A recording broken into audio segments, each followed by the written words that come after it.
세상에는 많은 신이 있지만 그 많은 신들을 두 종류로 묶어보면 딱 두 종류의 신이 있어요. 세상의 모든 신은.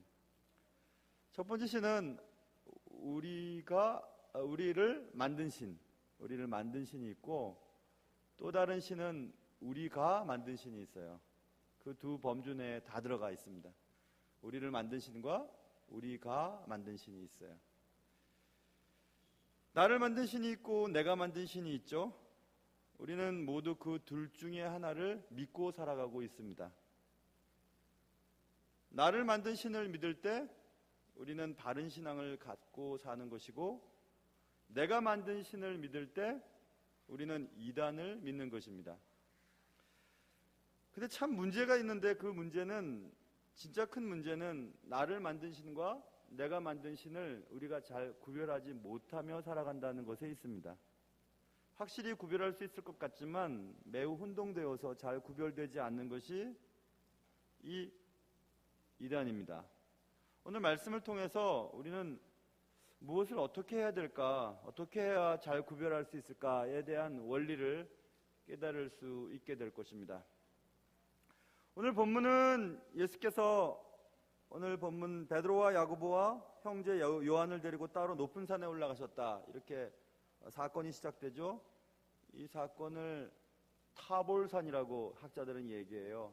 타볼산은 학자들에 따라서 위치가 조금씩 다르는데, 어쨌든 타보르라고 하는 산에 올라갔을 때 벌어졌던 이야기였습니다. 예수께서 따로 높은 산에 올라가셨다, 이렇게 본문이 시작되었죠. 예수님은 베드로와 야고보와 요한을 데리시고 따로 높은 곳에 올라가셨다, 이렇게 얘기합니다. 성경에서는 많은 서클들이 나와요. 그래서 군중, 무리, 병 고침과 또 먹고 사는 문제를 해결해 보기 위해서 예수님을 쫓아다녔던 무리, 군중이죠. 그 군중이 있고, 또 예수님께서 70명을 세워 파송하신 70문도라고 하는 70명의 전도대원들이 있었고, 그리고 예수님의 제자들 12명의 제자가 있었고, 그 중에 베드로와 요한과 오늘 본문에 나와 있는 야고보, 이 세 사람은 세 명의 특별한 제자들, 그래서 이너 서클이라고 하죠. 서클이 있는데 아주 내부에 특별하게 예수님이 사랑하셨던 세 명의 제자들이 있었습니다. 그럼 어쩔 수 없는 거예요. 그것은 어쩔 수 없는 거예요. 3명과 12명과 70명과 또 무리들. 이번에 동기 목사 세미나에서 많은 얘기들을 나누었는데, 어떤 교회든지 마찬가지였다는 것을 깨달았습니다. 예를 들면 이런 거죠. 어떤 교회는 목사님의 차에, 그 교회는 농촌 교회예요. 근데 그 목사님의 차에는 아무나 탈 수 없다는 거예요. 그 농촌 교회는 평균 연령이 80이라든가 70이라든가 그런데 90세 이상만 탈 수 있다고. 아무나 타면 말이 난다는 거예요. 목사님 차 탔다고 막 싸운다는 거예요. 그래서 90세 이상으로 통제했다고 얘기를 했습니다. 저도 그런 적이 있었어요. 우리 교회에서 어디를 갈 때 아무래도 선임 부목사님과 또 신방 여전사님과 같이 차를 타고 가면서 신방에 대한 얘기들을 하고 목회에 대한 얘기를 그때밖에 할 수가 없으니까, 그래서 그때 이렇게 차를 많이 타고 다녔죠. 그런데 또 어떤 성도들은 그게 또 못마땅한 성도들이 계실 수 있겠죠. 그래서 제가 듣기로는 목사님이 그분들하고만 차를 타고 다닌다, 그런 얘기를 또 해서 그거 아닌데, 그건 그럴 수밖에 없었던 것인데 하는 생각이 들면서, 그래, 그렇게 성도들이 오해를 하면 그럼 혼자 차를 몰고 다녀야지 라고 생각하고, 그때부터는 혼자 차를 몰고 다녔어요. 그래서 멀리 저쪽에 몇 년 전에 그 교육자 주일학교 선생님들 그거 할 때도 밤인데 너무 피곤한데 부탁을 할 수가 없었어요. 또 무슨 말이 나올까봐 혼자 차를 몰고 갔다가 와서 며칠간 또 알아 누웠죠. 너무 몸이 힘들었으니까. 그래서 그렇게 했어요. 그래서 왜 그럴까 생각을 해봤는데, 오늘 본문에 등장하는 베드로와 야고보와 형제 요한, 이 세 사람 특별한 이너서클 주님이 이 세 사람을 따로 데리고 다니실 때가 종종 있었는데, 그럴 때 그 속에 포함되지 않았던 나머지 제자들은 그 다음엔 누가 높으냐? 누가 예수님의 사랑받는 자냐? 라고 싸웠어요. 그러니 제자들도 그랬으니까 교회들마다 그럴 수 있겠구나 라는 생각을 했지만, 그래도 좀 좋은 것은 아닌 것 같은 생각이 들었습니다. 지난주 새벽 예배 때 우리는 다윗의 용사에 대한 얘기를 지난주, 지지난주 계속했죠. 거기도 역시 다윗의 용사들 가운데 여러 무리가 있었고, 또 30명이 있었고, 또 3명의 우두머리가 있었고, 그게 있는 거예요. 그건 그렇게 있을 수밖에 없죠. 예수께서 그래서 따로 높은 산에 올라가셨어요. 그래서 그 높은 산에 베드로와 야고보와 요한을 데리고 올라가셨다. 그런데 놀라운 일이 발생됐는데 그들 앞에서 변형이 되었다. 2절과 3절에 쓰여 있죠. 그들 앞에서 변형돼서 그 얼굴이 해같이 빛나며 옷이 빛과 같이 휘어졌더라. 그때 모세와 엘리야가 예수와 더불어 말하는 것이 그들에게 보였다. 그래서 변화산 사건이라고 합니다. 타보르 산이었지만 예수님의 변화된 사건, 변화된 산, 그래서 변화산이라고 우리가 이름을 지었어요. 그 사건이 유명한 변화산 사건인데, 그 사건을 경험한 제자들은 12명의 제자들 가운데 3명이 그 3명의 제자뿐이었죠. 그래서 그 경험을 한 제자들은 딱 3명이었습니다. 그 경험을 3명밖에 할 수 없었어요. 왜냐하면 따로 가까이 부름받은 사람이었으니까. 여기서 우리는 이런 생각 해봐야 합니다. 예수님과 가까울수록 신령한 것을 깨닫게 돼요. 가까울수록 깨닫게 됩니다. 단지 먹을 것과 병고침을 위해서 교회를 나오는 사람과 전도대 일을 하고 또 기도로 모일 때 그런 모인 사람들과 또 교회를 위해서 헌신하는 우리 교회 같은 경우는 당회 이렇게 막 헌신하는 분들이 있잖아요. 장로들 되게 헌신하세요. 여러분들이 생각하는 것보다 더 많이 헌신하십니다. 시간, 재정, 때로는 오해도 받으면서 애쓰시는 거예요. 누군가 말하는 것처럼 돈 받고 하는 일도 아닌데 그렇게 열심을 내십니다. 주님과 가까우면 더 많은 책임이 있고, 책임이 많기 때문에 은혜도 받는 거죠. 또 더 가까운 사람들, 항상 주를 생각하고 또 주의 뜻이 무엇일까 고민하는 전임 사역자들도 있죠. 목사, 전도사님들, 이런 분들, 전임 전도사를 말하는 것입니다. 그런 분들도 계세요. 하나님의 뜻과 더 가까워요. 아니라고 말할 수 없어요. 왜냐하면 늘 가까이 있으니까, 말씀과 또 하나님의 뜻이 무엇인지 애를 쓰고 있으니까. 변화산 경험을 한 사람은 3사람이었습니다. 그 외에는 몰라요. 무슨 일이 벌어졌는지 몰랐습니다. 그런 일들은 요한복음 13장에도 나오죠. 예수님께서 누군가 날 팔 것이라 라고 말했을 때 베드로가 누군지 몰랐어요. 그래서 예수님의 가슴 곁에, 예수님 곁에 있었던 요한에게 머리짓으로 누군지 알아보라고 하는 장면이 요한복음 13장에 나옵니다. 사랑하는 그의 제자 요한에게 예수님이 내가 떡을 찍어 주는 자가 나를 팔 자라고 알려주십니다. 그러니까 요한은 알았어요.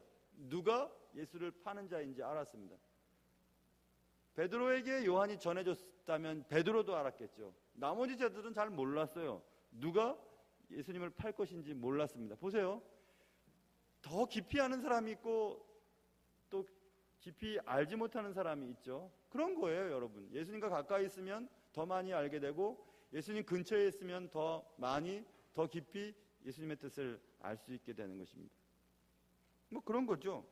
그것을 너는 왜 가까이 있느냐고 얘기하면서 시기할 필요도 없어요. 내가 가까이 가면 되기 때문에 그렇습니다. 그래서 제가 혈액형 A형이에요. 저 되게 외향적인 것 같지만 또 소심해요. 그래서 성도들이 뭐라 하면 그거 말 안 들으려고 굉장히 애를 씁니다. 그러니까 말 함부로 하면 안 돼요. 알겠죠? 그리고 또 한 가지, 더 큰 경험과 더 깊은 체험을 한 사람은 책임이 있는 거예요. 그런 경험을 받았기 때문에. 더 많이 받은 자는 더 많이 내어야 할 책임이 있죠. 더 많이 배운 자는 세상 속에서, 사회에서 더 많이 내놓아야 해요.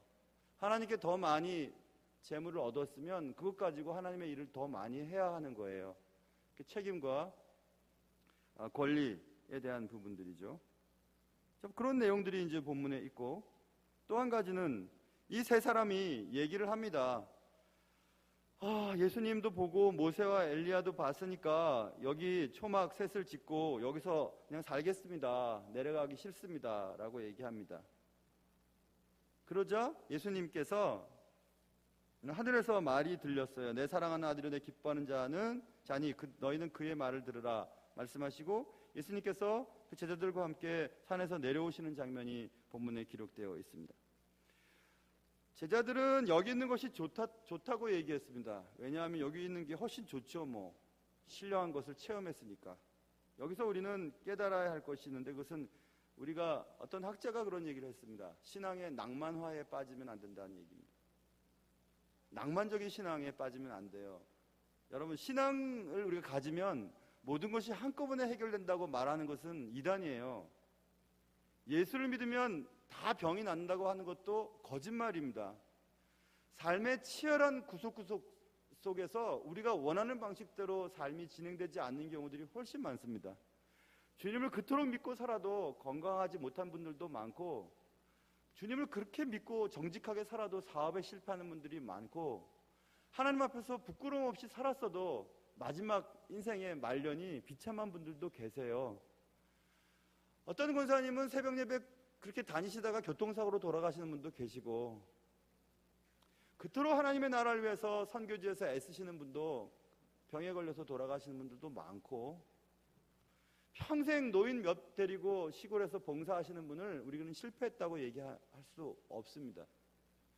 그래서 신앙의 낭만화에 빠지면 안 됩니다. 신앙의 낭만화는 그런 거겠죠. 신앙생활을 함으로 어두움에서 밝은 부분이 강화되고 모든 것이 나아진다고 믿고 따라가는 것은 신앙의 낭만화에 빠지는 것입니다. 그래서 우리는 신앙생활을 하면서 병에 걸리거나 사업에 실패하거나 학교에 떨어지거나 문제가 발생되면 그것은 어두운 면이고 드러내면 안 되는 부분이라고 생각하고 성도들에게 얘기를 안 해요. 그렇게 되면 신앙이 없는 것처럼 느껴질까 봐 얘기를 안 해요. 아픈 것도 얘기를 안 해요. 실패한 것도 얘기를 안 해요. 사업이 망해서 어려운 일을 당했다는 것도 얘기를 안 해요. 왜냐하면 그렇게 되면 내가 가진 신앙이 잘못된 신앙으로 오해받을까 봐 그렇게 가르쳐 왔어요. 그것이 신앙의 낭만화에 빠진 거죠. 그래서 이단들은 좋은 것만 강조합니다. 그러나 진정한 신앙인은 그런 유혹에 빠지지 않아요. 삶의 처절함을 맛보면서도 주님을 놓치지 않는 신실함을 오히려 쫓습니다. 예를 들면 이런 거겠죠. 교회가 타락됐다고 하는 증거는 교회 얼마나 다니셨어요? 20년째 다닙니다. 권사님이시죠? 권사님 아직 안 됐어요. 권사님 아직 못 됐어요. 이렇게 얘기를 해요.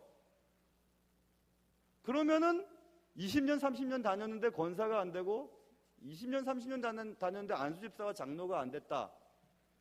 그러면 사람들은 생각하기를 비정상이네 이렇게 생각하는 거죠.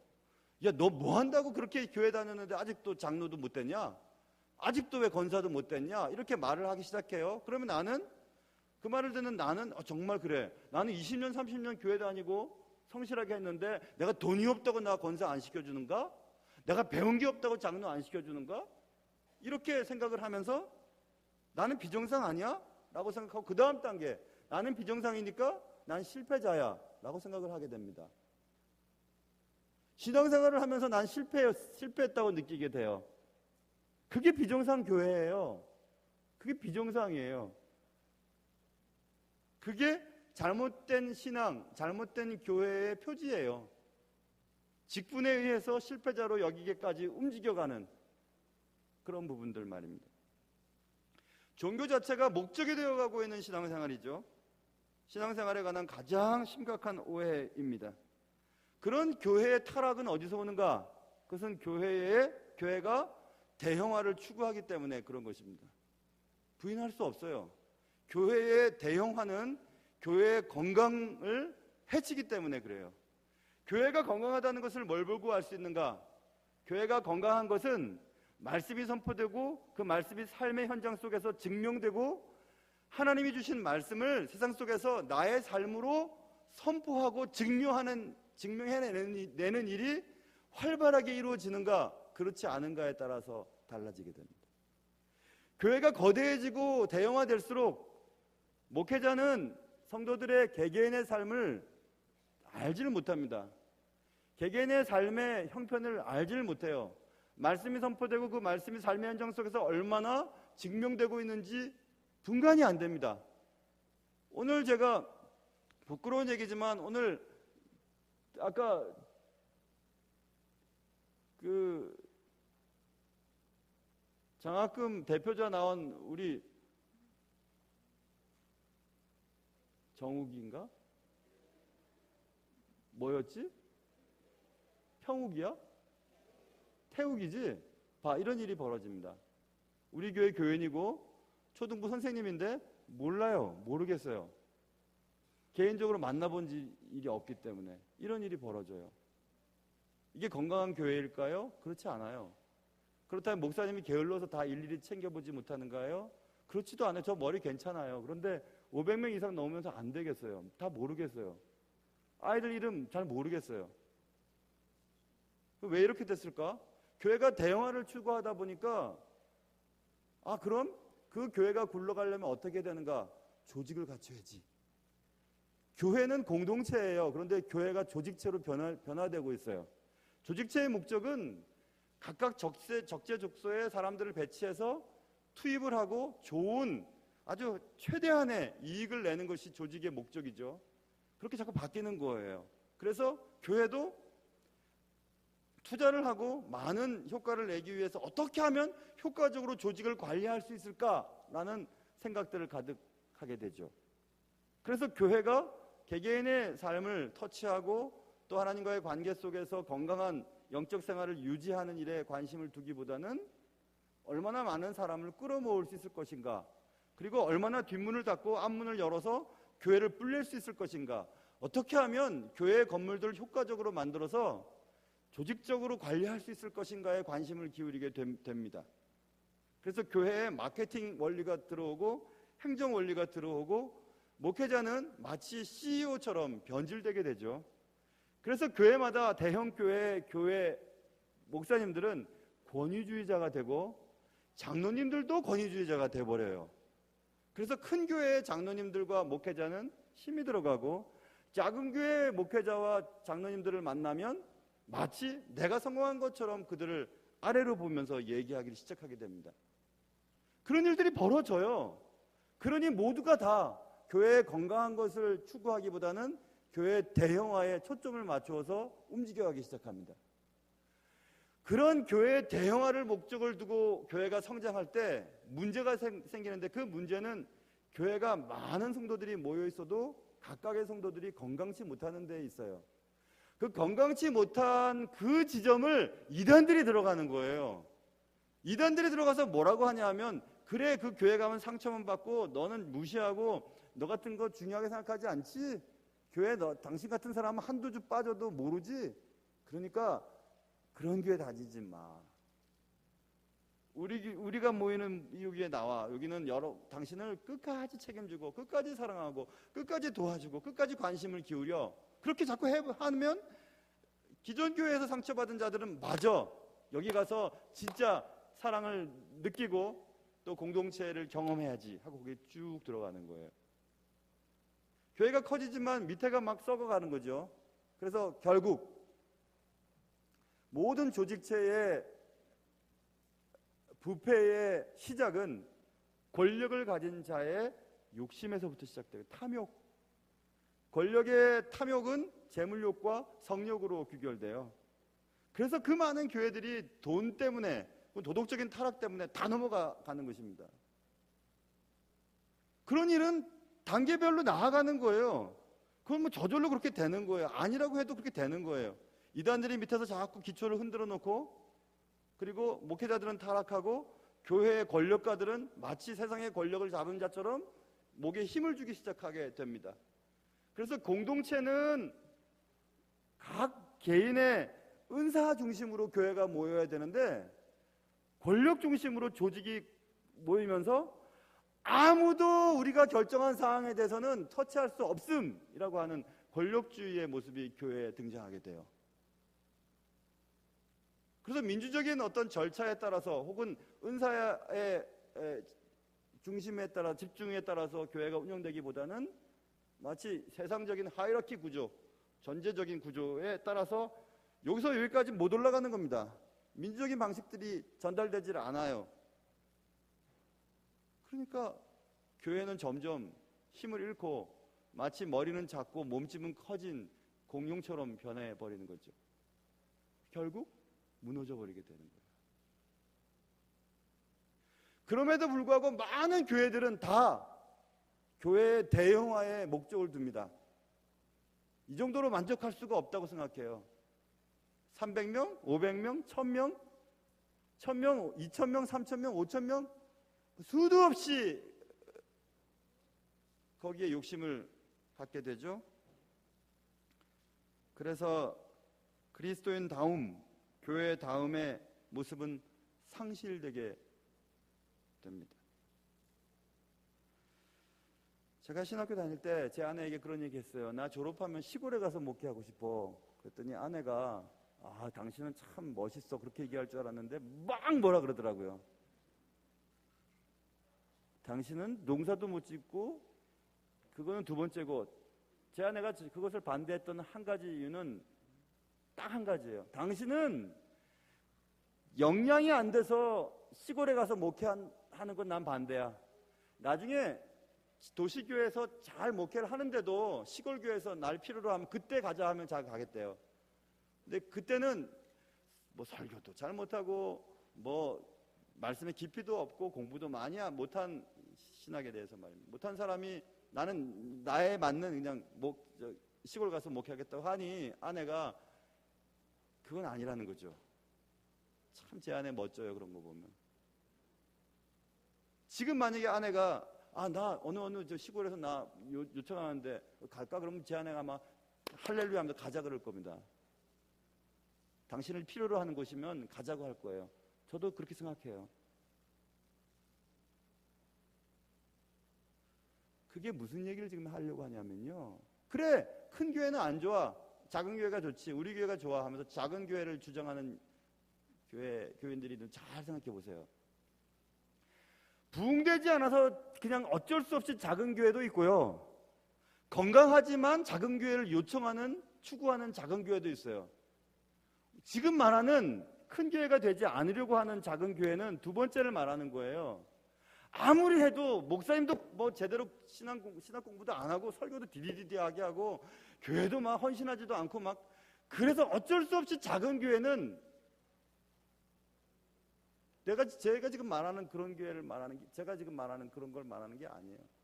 얼마든지 성장할 수 있고 얼마든지 목사님도 훌륭하고 교회 헌신도도 굉장하고, 그러나 스스로의 크기를 제한하고 좋은 교회들을 많이 만들겠다고 목표를 정하고, 우리는 한 500명 혹은 뭐 700명, 800명, 우리 교회는 한 1000명, 우리 교회는 지금 1000명이 지금 어떤 것의 기준이 되어버렸어요. 제가 맨 처음에 올 때는 300명, 400명, 500명 자꾸 지금 늘어나게 되어 있어요. 그럼 언제 주의 일을 할 건가? 언제 분립을 하고 언제 좋은 건강한 교회들을 많이 만들 것인가에 대한 부분들은 자꾸 변하는 거죠. 그럴 수밖에 없어요. 왜냐하면 큰 교회가 힘이 있다고 느껴지니까. 근데 그거 아니에요. 그거 이단들이 하는 거예요. 그거는. 큰 교회는 건강한 교회가 큰 교회예요. 큰 교회가 큰 교회가 아니에요. 건강한 교회예요. 만약에 1000명인데 1000명이 건강할 수 있다면 그건 괜찮아요. 2000명인데 2000명이 건강할 수 있으면 괜찮아요. 그건 좋은 거예요. 그런데 그렇게 될 수 없다니까요. 하나님이 위임 목사를 세운 단임 목사가 그 인원들을 다 할 수가 없어요. 할 수가 없으니까 부목사님들 통해서 교구별로 뭐 지역별로 이렇게 나누는 거예요. 그리고 그 목사님을 통해서 단임 목사의 역할을 하도록 하지만 그게 안 돼요. 우리나라는. 왜냐하면은 관료주의, 유교주의에 빠져 있기 때문에 어느 부목사님들도 다 단임 목사가 되고 싶어요. 왜냐하면 교회에서 부목사를 목사로 인정을 안 해주니까 그런 일이 생기는 거예요. 담임 목사는 그래도 존중해 줍니다. 그런데 부목사님들은 쉽게 여겨요. 나이가 많습니까? 혹은 또 공부를 많이 했습니까? 아니면 뭐 설교를 제대로 합니까? 그러니 쉽게 여기는, 그러니 그런 대우를 받고 뭐 한다고 평생을 교회에서 부목사 사역을 하겠어요? 다 담임한다고 다 나가버리지. 그거는 한국 교회에 고쳐야 될 부분 분명하죠, 그죠? 야, 우리 목사님은 때를 만났나 보다. 오늘 다 얘기하네. 아니, 오늘 이단에 대한 얘기를 하니까 그런 거예요. 그럼 목사님 적정 숫자가 얼마입니까? 얘기해 주세요. 어떤 분은 제가 이런 얘기하니까 전도에 방해된다고 하지 말라 그러시는데, 저는 전도하지 말라는 얘기가 아니에요. 교회가 건강하게 다져가야 된다는 얘기를 하고 싶은 거죠. 그럼 적정 숫자가 언젠가 얼마나 되나? 적정 숫자는 교회 각 구성원들이 영적 상태가 건강하게 성장할 수 있는 것이 다 눈에 들어오는 교회가 그 정도가 적정 수준이에요. 그 적정 수준은 그래서 교회마다 틀려요. 성도를 집단으로 보기 시작하면 그 교회는 부패되기 시작한 거예요. 교회를 각 개인으로 보기 시작할 때 건강한 교회예요. 우리 구역에서, 우리 교구에서, 혹은 우리 교회에서 한 영혼이 힘들어하고 한 영혼이 교회를 떠났다. 왜 떠났을까? 무엇 때문에 떠났지? 그럼 그 떠난 영혼들을 위해서 우리가 어떻게 해야 하지? 그래서 그 교구와 교구장과 구역장이, 그리고 담임 목사와 교구 목사가 그 영혼을 위해서 울며 기도하고 다시 교회로, 혹은 좋은 교회로 인도하는 일을 하고 있다면 오케이예요. 그러나 우리 교회와 우리 교구와 우리 구역에 들어왔다 나왔다 하는 걸 몰라요. 그래서 그냥 집단으로 보는 거. 오늘 이번 주는 몇 명 왔지? 몇 명 왔어? 그래? 누가 안 왔는지 몰라요. 몇 명 왔는 거가 중요하니까. 그 집단으로 보는 거죠. 그 교회의 타락이에요. 그런 교회는 금방 무너집니다. 결국 무너져요. 몇 명이 모이든.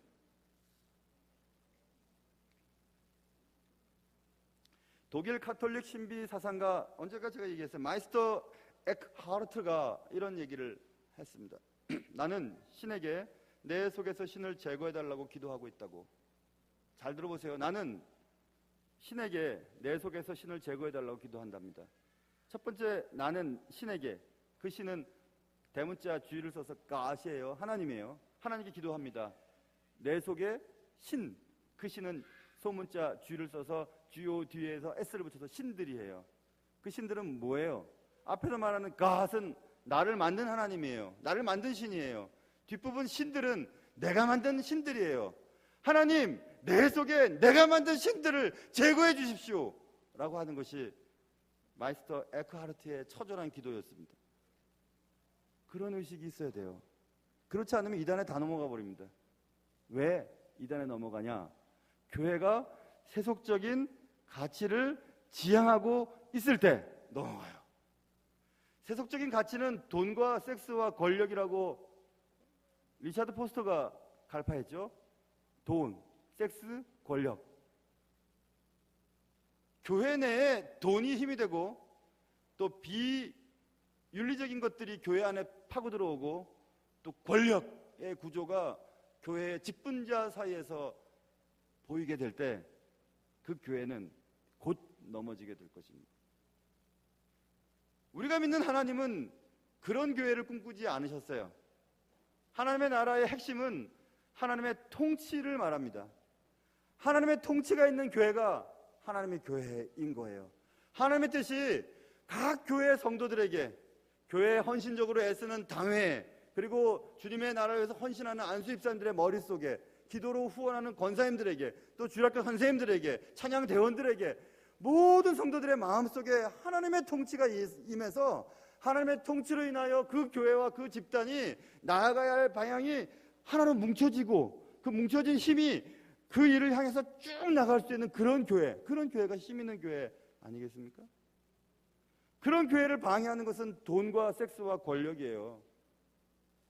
여러분과 제 속에 돈에 대해서, 그리고 거룩하지 못한 음란에 대해서, 그리고 권력에 대한 부분들이 여러분의 신앙 속에 침투하기 시작했다면, 그리고 교회 내에 침투하기 시작했다면 넘어지는 것은 시간 문제.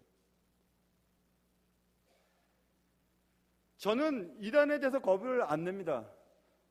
교회가 바로 서 있다면 이단들이 이 교회에 정탐을 하러 오거든요. 정탐을 와서 설교 말씀을 듣습니다. 그리고 성도들을 찔러보는 거예요. 자, 말씀을 들으니까 목사님이 헐레벌레 하는 것 같지만 말씀은 강하게 전하던데 목사님 공격은 안 되겠어. 성도들에게 갔더니 성도들이 막 교회를 사랑하고 장로님 사랑하고 막 목사님 사랑하고 교회 막 자랑만 많이 해요. 그러면 이 교회 안 되겠어. 보고를 하는 거죠. 안 되겠습니다. 이 충신교회는 안 되겠어요. 오히려 갔다가 내가 전도 받을 것 같아요. 안 되겠어요. 잠시 물러갑시다. 난 그렇게 될 거라 생각해요. 말씀이 왕성하게 바로 전달되고 여러분의 삶 속에서 하나님의 말씀이 왕성하게 움직이고 여러분이 삶으로 하나님을 선포하는 지경에 이른다면 걱정 안 해도 돼요. 그러나 좀 전에 제가 얘기했던 문제제기, 많은 문제제기들 속에서 여러분과 제가 속해 있다면 우리는 두려워해야 합니다. 내가 만든 신을 섬기면서 나를 만든 신을 제쳐놓고 교회 생활을 하고 신앙생활을 한다면 우리는 한순간에 무너질 수 있기 때문에 그렇습니다. 아까도 말씀드린 것처럼 모든 조직이 해체될 때 나타나는 공통적인 현상, 지도자의 탐심이에요. 탐심, 곧 탐욕은 집착으로 나타나게 되고 그 집착은 지배 욕구로 표출되게 됩니다. 그래서 나는 영원토록 지배자로 남고 싶어 해서 그 교회에 실권자로 남아있기를 원해요. 그게 세대가 바뀌는 트랜지션 세대에서 원로 목사 제도예요. 원로 목사가 힘을 갖고 후임 목사에게 계속 영향력을 끼치고 계속 그렇게 하고 싶은 거예요. 탐욕이 집착으로 나타나고 집착이 불멸의 자리에 이르게 하는 거죠. 그걸 안 하려면 교회에서 평생토록 애쓴 목회자들이 평생 먹고 사는 문제를 걱정하지 않도록 연금 제도를 확립해 주어야 돼요. 그런데 교회마다 안 해요. 그거 안 해요. 돈이 당장 들어가니까. 그러니까 계속 밀리다가 그러면 목회자들이 어떻게 하냐. 원로 목사 꼭 돼야 되겠다. 원로 목사가 돼야 연금 교회에서 주는 돈이라도 받아서 살 수가 있으니까. 그 지분은 파는 거예요. 교회마다. 뭐 한다 그렇게 합니까? 주님의 나라를 위해서 일반 사회에서도 열심히 20년씩 막 애를 쓰면 책임져 주잖아요. 먹고 사는 거. 그런 거 해줘야 되잖아요. 그렇죠? 그런 게 안 돼 있으면서 헌신만 강요하고 나중에 트랜지션 할 때 뭐 얼마를 주니 많았니 전별금이 얼마니 이런 것 때문에 교회가 막 깨지는 거 아니에요? 뭐 한다고 그렇게 합니까? 뭐 한다고 뻔히 되어질 일들인데 교회가 어리석은 거예요. 일반적인 상식도 교회 갖고 있지 못한 그런 교회들을 계속 우리가 추구한다면 분명히 한국 교회는 세계 교회사에서 또 다른 오점을 남기게 될 것이 틀림없습니다. 그런 역할을 여러분과 제가 하게 될 것입니다.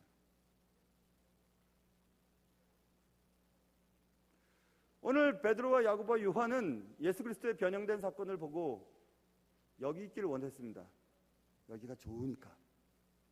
그러나 예수님은 삶의 현실로 내려가자고 말씀하셨어요. 그리고 성경은 놓치지 않고 얘기합니다. 그들이 산에 내려올 때 예수께서 명하여 이르시되 인자가 죽은 자 가운데서 살아나기 전에는 본 것을 아무에게도 이르지 말라 라고 말씀하시고 제자들이 그 변형된 사건을 보고 다시 눈을 들어서 하나님의 말씀을 듣고 눈을 들어서 보니까 오직 예수 외에는 아무도 보이지 않았더라 이렇게 써 있습니다. 신앙은 예수 보고 하는 거죠. 그 외에 다른 것 아무것도 필요 없어요. 사랑하는 성도 여러분, 제가 지금까지 얘기했던 이 문제 제기는 여러분과 제가 풀어가야 할 숙제예요. 만약 이것을 풀지 않는다면 이단의 엄청나고 조직적인 공격 앞에서 교회는 한순간에 무너지게 될 것입니다. 여러분과 제 속에 우리가 만든 신을 섬기고 있는 한 말입니다.